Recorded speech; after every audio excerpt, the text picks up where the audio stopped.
இந்த பகுதியை உங்களுக்கு வழங்கியவர்கள் வால்பாறை வரதன் ரிசார்ட். சுற்றுலா பயணிகளுக்கு ஒரு அரிய வாய்ப்பு. இனிமையாக பொழுதுபோக்க வேண்டுமா? அனைத்து வசதிகளுடன் இயங்கும் வால்பாறை வரதன் ரிசார்ட்டுக்கு வாங்க. குதூகலத்துடன் கொண்டாடிட்டு போங்க.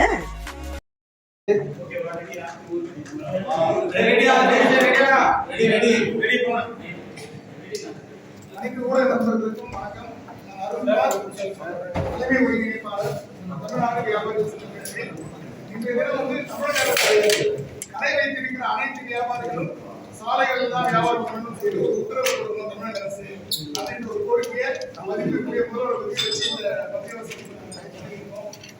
எல்லாருமே தெரியும். கொரோனா காலகட்டத்துக்கு அப்புறம் தமிழகம் முழுவதும் நடைபாதை கடைகள்ல வியாபாரிகள் அதிகம். உடனே எல்லாருக்கும் ஒரு துணை கேள்வி இருப்போம், ஏதோ கஷ்டப்படுறவங்க தான் பிளாட்ஃபார்ம்ல கிடந்துருக்காங்க, அவங்கள கூட இந்த வியாபாரிகள் வந்து வியாபாரம் செய்ய விட மாட்டேங்கிறாங்க, ஏன் மனித தன்மை எப்படி போட்டு நடந்திருக்காங்க அப்படின்ற கேள்வியை தான் ஊடகங்கள்லயும் சமூக வலைதளத்திலையும் நம்ம ஒரு கேள்வி எழுதுவோம். அது ஒரு மோசமான கேள்வி. இதை நீங்க உன்னிப்பா கவனிச்சீங்கன்னா இதோட சாராம்சம் தெரியும். 5 வருடங்களுக்கு முன்னாடி வந்து சாலையோர வியாபாரம்னா ஒரு சின்ன சின்ன பாட்டிக்கு வந்து கூடு கட்டி வச்சுட்டு இருப்பாங்க. ஒரு தள்ளுவண்டி கடை, ஒரு சின்ன தள்ளுவண்டி கடை இருக்கும். ஒரு சாப்பாட்டு கடைனா அந்த தள்ளுவண்டி கடையில ஒரு சின்ன ஒரு தோசை கல்லும் ஒரு இட்லி குண்டான மட்டும் வச்சுன்னா நடைபாதையில வியாபாரிகள் இருக்குது. அது வந்து யாருக்கும் எந்த பிரச்சனையும் கிடையாது. ஏன்னா இந்த சமுதாயத்துல அனைவரும் பிழைக்கின்ற ஒரு விஷயம் கண்டிப்பா இருக்கு. அதனால நாங்க எதுவுமே அதை அப்போஸ் பண்ணது கிடையாது.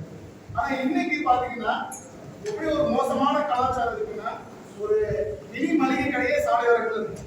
காய்கறி கடைனா கடையில கூட அவ்வளவு வணிகம் செய்ய முடியாது. ஒரு 20-30 மூட்டை வெங்காயத்தை கொடுத்து வச்சிருப்பாங்க, ஒரு 10-20 பெட்டி தக்காளி கொடுத்து வச்சிருப்பாங்க. ஹோட்டல்லாம் பாத்தீங்கன்னா நவநாகரிக ஹோட்டல்ல என்ன கிடைக்குதோ அது சாலையோரங்கள்ல கிடைக்கும். சாலையோரங்கள்ல பர்மனண்டா இந்த பரோட்டாக்கள்லாம் பார்த்து பெரிய பரோட்டாக்கள் போட்டுட்டு இருக்கிற ஓடுறது நடக்கிறது அத்தனையுமே அந்த சாலையோர கடை இருக்கிற அளவுக்கு தான் இன்னைக்கு. அப்போ இது சாலையோர வணிகமா? ஒரு கடைகள் நடக்கிறதோட அதிகபட்ச வியாபாரத்தை அவங்க நடத்துறாங்க. கடைகளுக்கான வாடகை அவங்களுக்கு கிடையாது, கரண்ட் பில் அவங்களுக்கு கிடையாது, தொழில் வரி அவங்களுக்கு கிடையாது. நம்ம கேள்வி கேட்டு போட்டோம்னா நம்மளோட ஆளுமை அவங்க இருக்காங்க. நாங்க கவுன்சிலர்களுக்கும் காவல்துறைக்கும் லஞ்சம் கொடுத்தா இது நடத்துறோம், உங்களால என்ன பண்ண முடியும் தைரியமா வெளியே கேட்கிறாங்க. ஏன்னா உங்களுக்கு தெரியும், போன வாரத்துல சூளைமேடு ஒரு கடை பிரச்சனை ஊடகங்களுக்கு அந்த செய்தி வெளியே. இந்த சூளைமேடு கவுன்சிலர் வந்து லஞ்சம் கடந்தால அந்த கடையை அடைச்சு முடிச்சுட்டாங்க அப்படின்னு ஊடகங்கள்ல ஒரு பெரிய அளவு ஒரு செய்தி வெளியே வந்து அந்த செய்தியை நாங்களும் விசாரிச்சோம். அந்த விஷயத்துல கவுன்சிலர் பண்ண தப்பே இருக்கு. ஒரு நடைபாதை கடையில கடை நடத்துற ஒரு சிலர் கவுன்சிலர் கூட்டம் சார், நீங்க லஞ்சம் வாங்குறீங்க, காவல்துறை கூட்டம் சார். அப்போ அரசு இதை முறைப்படுத்தணுமா வேணாமா? இது கெட்ட பேர் யாருக்கு? அரசுக்கு தானே. அதுக்கு என்ன நடவடிக்கை எடுத்துருக்கு அரசு தெரியும். அந்த கடையை நீங்க பார்த்தாலே தெரியும், அவ்வளவு பெரிய தோசைகளை வந்து ரோட்ல போட்டு நடக்குது. அது வந்து ஒரு மினி ரோட்ல சாலையில நடக்குது. அப்போ அதை அப்புறப்படுத்த சொல்லி கோரிக்கை வைக்கும் போது கவுன்சிலரை கூட்டம் சார். இது அந்த சூளைமேடு ஹோட்டல்ல தமிழகம் முழுவதும் இருந்த நிலை. ஒட்டுமொத்த ரவுடிகள் வியாபாரிகள் ஆனது போல நடைபாதையை ஆக்கிரமித்து கொலை நடத்துறாங்க. அப்ப இதுக்கு தீர்வு என்ன? காலையில ஒரு 11 மணிக்கு கோயம்பேடுல போய் ஒட்டுமொத்தமா மிச்சம் இருக்க காய்கறிலாம் வாங்கி பர்மனன்ட் ஸ்ட்ரக்சர் அடிச்சு மூட்டை மூட்டையா வணிகம் செய்யறாங்க. கடைக்காரனால அந்த விலைக்கு கொடுக்க முடியல. ஏன்னா அவங்க வந்து ஏகப்பட்ட வணிகம் இருக்கு, ஏகப்பட்ட செலவு இருக்கு. ஏற்கனவே ஒரு புறம் கார்பரேட்களால, அம்பானிகளால, அகவணிகர்களால, அமேசான் பிளிப்கார்ட்களால அவங்க விலை குறைச்சு விற்கிறாங்க. அதை தொடர்ந்து கோரிக்கை வைக்கிறோம். அந்த கோரிக்கையை இந்த அரசு ஏற்கல. இந்த அரசு தான் சொல்லுது 53% வணிகத்தை கார்பரேட்கள் கைப்பற்றிக் கொண்டார்கள். இந்த அரசு தான் சொல்லுது இந்த வருஷம் வந்து 20% வணிக கடைக்கு நிற்கிறது. சாதனை என்ன? அதுக்கு கேட்டா அதுக்கு என்ன சொல்றாங்க? அவங்க முறையா வணிகம் பண்றாங்க, அவங்க நம்ம டிஸ்டர்ப் பண்ண முடியாது. இந்த அரசுகள் கார்பரேட் ஆதரவா இருக்கணும், நீங்க போய் சட்டசபையிலயோ நாடாளுமன்றத்திலும் பேசுங்க. சரி, அது ஒரு பக்கம் இருந்தாலும் எல்லாரையும் ரோட்டுக்கு வர வச்சு இந்த மாதிரி வணிகத்தையும் அரசு தான் கொடுக்குது. அவங்க வந்து ஒரு முறையான வணிகத்திலே கிடையாது. கொரோனா காலத்துக்கு அப்புறம் ஒரு முறையற்ற வணிகம் வந்து நடக்குது. கேட்டா நாங்க அரசியல்வாதி ஆதரவோடு இருக்கிறோம், நீங்க ஒண்ணும் நமக்கு தைரியமா பேசுறாங்க. அப்போ அதுக்கு தீர்வு என்ன? இப்போ இந்த சூழ்நிலை நடந்த சம்பவத்துக்கு அரசு தீர்வு கட்டுமா? அந்த கடையை மறுபடியும் நேற்று போட்டுறாங்க. ஒரு சாதாரண ஒரு பிளாட்ஃபார்ம்ல இருக்கிறது, ஒரு முறையற்ற வணிகம் செய்யறது, முறையாக எந்தவித சர்டிபிகேட்டும் இல்லாத ஒரு பிளாட்ஃபார்ம் கிடைக்காது. ஒரு கவுன்சிலர் குற்றம் சாட்டிட்டு அந்த கடையை அவரால் நடத்த முடிகிறது. அப்போ அதிகாரிகள் போனீங்க, நீங்க எல்லாம் பாத்தீங்க, அனகாபுத்தூர் பட்டு மாநகர்லாம் கடையோட ஸ்ட்ரக்சர்லாம் எடுத்தாங்க. அதாவது கடையில கொஞ்சோண்டு அந்த மேற்கூரை வெளில வந்தோடனே அந்த அதிகாரி சேரெல்லாம் தூக்கி போட்டு உடைக்கிறாரு. அவர்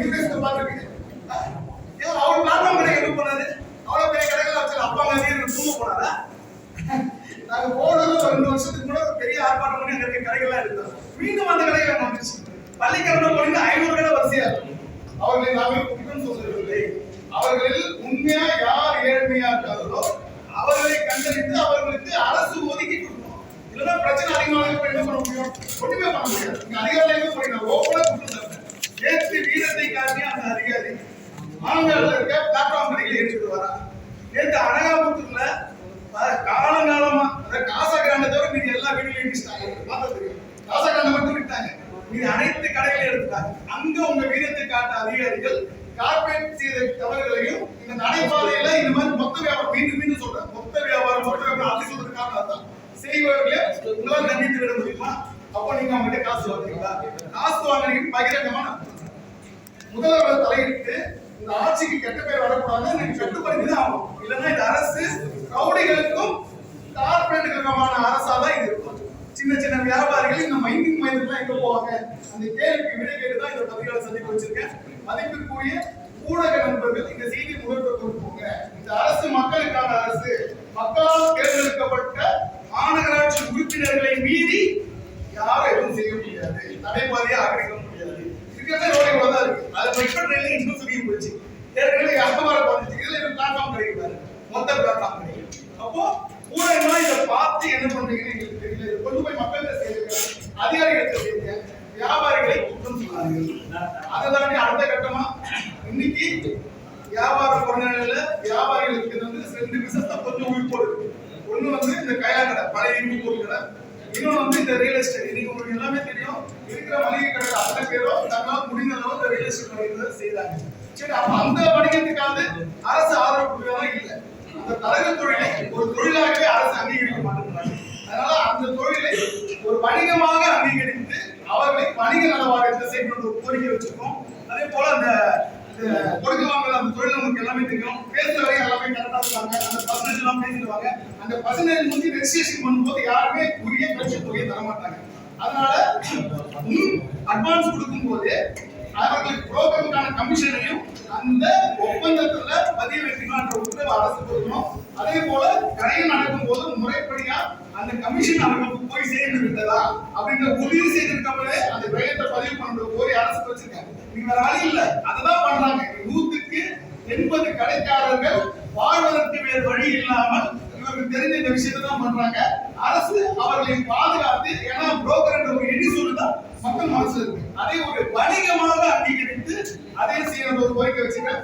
அடுத்து பழைய இரும்பு பொருட்கள் இந்த நாட்டை சுத்தம் பண்றதுல அரசு எந்த அளவுக்கு பயன்படுதோ பயன்பாட்டுக்கு வருதோ அதே அளவுக்கு நாங்க ஒரு மிகப்பெரிய விஷயத்தை செய்யலாம். ஏன்னா பழைய இரும்பா இருக்கட்டும், பழைய பேப்பர்களா இருக்கட்டும், அதை முறைப்படி வாங்கி அந்த நிறுவனங்களுக்கு கொண்டு சேர்க்கிற ஒரு மிகப்பெரிய வேலையை நம்ம செய்யலாம். ஆனா அது முறையா அவங்களை கவனிக்கப்படுதா?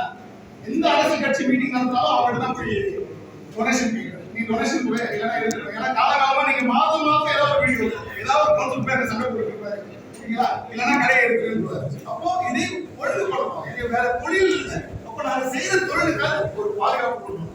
தங்கத்துக்கு 3% தான் ஜிஎஸ்டி. நல்லா தெரிஞ்சுக்க. தங்கத்துக்கே ஒரு கிராம் 9,000 விற்கக்கூடிய தங்கத்துக்கே 3% தான் ஜிஎஸ்டி. ஆனா பழைய பேப்பருக்கு 5%, பழைய இரும்பு பெட்ரோலுக்கு 18%. அப்போ அரசாங்கம் எதை வைக்கும் போது ஒரு முறையா வணிகம் செய்யணும்னு நினைக்கிற எங்களுக்கு அது போன்ற ஒரு இந்த நாட்டை சுத்தப்படுத்தி அதை முறைப்படுத்த வேண்டும் என்ற பழைய வியாபாரம் செய்யறவங்களுக்கு 18% ஜிஎஸ்டி விதிக்கிற இந்த அரசு குழுகுல ஏசி ரூம்ல தங்கம் வாங்குற பணக்காரருக்கு 3% தான் ஜிஎஸ்டி விதிக்குது. அதனால இந்த எல்லா விஷயங்களுக்கும் ஒரு 3% தான் ஜிஎஸ்டி ஒரு கோரிக்கை வச்சிருக்கோம். அடுத்தது இந்த வருமான வரித்துறையினர் நீங்க பாத்தீங்கன்னா பறக்கும் பாருங்க அங்கங்க இந்த ஜீப் போட்டு நிற்பாங்க. அவங்களோட முக்கியமான தொழில் தெரியுமா? இந்த ஸ்டாப் ஏற்றி போற வாகனம் பிடிக்குது. ஏன் பில் இல்லாம போற, ஏன் பில் இல்லாம போற? ஒரு சின்ன கையில கடைக்காக எப்படி ஜிஎஸ்டி எடுப்பான்? ஒரு டாடாஸ்ல எடுத்து வரான். ஒரு 250 கிலோ ஒரு 1 டன் எடுத்து வரான். அவனை இப்படி ஹீரோ மாதிரி அப்படி பறக்க பிடிச்சி அவனுக்கு ஒரு 5000 ஃபைன் பண்ணுவான். அந்த வண்டி எடுத்ததால ஒரு 1000 ரூபாய் கிடைக்கும். பெரிய பெரிய மோதிலாம் விட்டுறது. இது விட்டுட்டு சின்ன கையில கடைக்காக போய் பிடிக்கிறது. எப்படி அவன் ஜிஎஸ்டி கட்டுவான்? அவன் எப்படி ஒரு இவே பில் போடுவான்? இப்போ ஒரு வீட்டுல இருந்து நம்ம பழைய பொருட்கள் எடுத்தாங்கன்னா வீட்டுக்காரங்க நம்ம பில் தருவாங்க. ஒரு பழைய பில்டிங்கை உடைக்கிறாங்க, அங்க இருந்து எடுத்தா அவர்களுக்கு கொடுப்பாங்களா பில்லு? அப்போ இதெல்லாம் யோசிக்காம அவர்கள் பண்றது இல்லை. அந்த வருமான வரித்துறை அவங்களுக்கு ஒரு ஆலோசனை பண்ணிக்கிறது. இவரு மரத்தடியில ஜீப் ஓரமா போட்டு ஜாலியா படுத்திக்கிட்டு ஒரு 2 பேரை போட்டு அவங்க 2 வீலர் போய் பிடிக்கிறது. ஓகேங்களா? இதுக்கெல்லாம் யார் மணி கட்டுறது? அரசு தான் மணி கட்டுறது. இது எல்லாமே நடந்துட்டு இருக்கு. இது எல்லாமே வெளியே சொல்ல பயந்து ஏன் மீண்டும் தொழில் செய்யணும்? ஏன்னா இன்னைக்கு அரசு என்ன நினைக்குது? தவறு நடந்தாலும் அந்த தவறு நடக்காத மாதிரி சரிங்களா? இந்த காவல்துறையினர் வந்து இந்த ஸ்மார்ட் ஃபோன் எவ்வளவு பிரச்சனை வந்து இன்னைக்கு தான் மதிப்பு கமிஷனர் வந்து ஒரு உத்தரவை போட்டுருக்காரு. எத்தனை வருஷம் கழிச்சு காலகாலமா அத்தனை பெரிய கஷ்டப்படுத்தி காவல்துறை அங்கங்க கும்பலா நின்று இவ்வளவு கதறதுக்கு அப்புறம் தான் இந்த விஷயத்தை மதிப்புக்குரிய கமிஷன் அவரும் போட்டிருக்காங்க. அவங்க காதுக்கு இது போக நினைக்கிறேன். எந்த அளவுக்கு இப்படி ஒரு உத்தரவு போட்டீங்களோ அதே உத்தரவை அனைத்து விஷயங்களும் கொஞ்சம் தயவு செஞ்சு போடுங்க. அப்படி இல்லைன்னா நாங்க சாலையில உட்கார்ந்து தான் வியாபாரம் பண்ணுவோம். இது ஒரு எச்சரிக்கையா நான் அரசு சொல்றேன். இதை ஒரு மாதத்துக்குள்ள இதுக்கு தீர்வு காணவில்லை என்றால் வருகிறவர்கள் கடையை மூடிட்டு நாங்க சாலையில உட்கார்ந்து வியாபாரம் பண்ணுவோம் என்கிற ஒரு எச்சரிக்கை தமிழக அரசுக்கு விடுக்கிறோம். கண்டிப்பா எங்கள் கோரிக்கை ஊட்டியில இருக்க ஜாலியா ஓய்வு எடுத்துக்க முதல்வர், ஏன்னா அவர் கஷ்டப்படுறாரு, அவர் நாங்க கஷ்டப்படுறது ஊட்டியில இருக்கட்டும். ஊட்டியில இருந்து வந்ததுக்கு அப்புறம் முதல் இந்த ஒரு கோரிக்கையை எடுத்து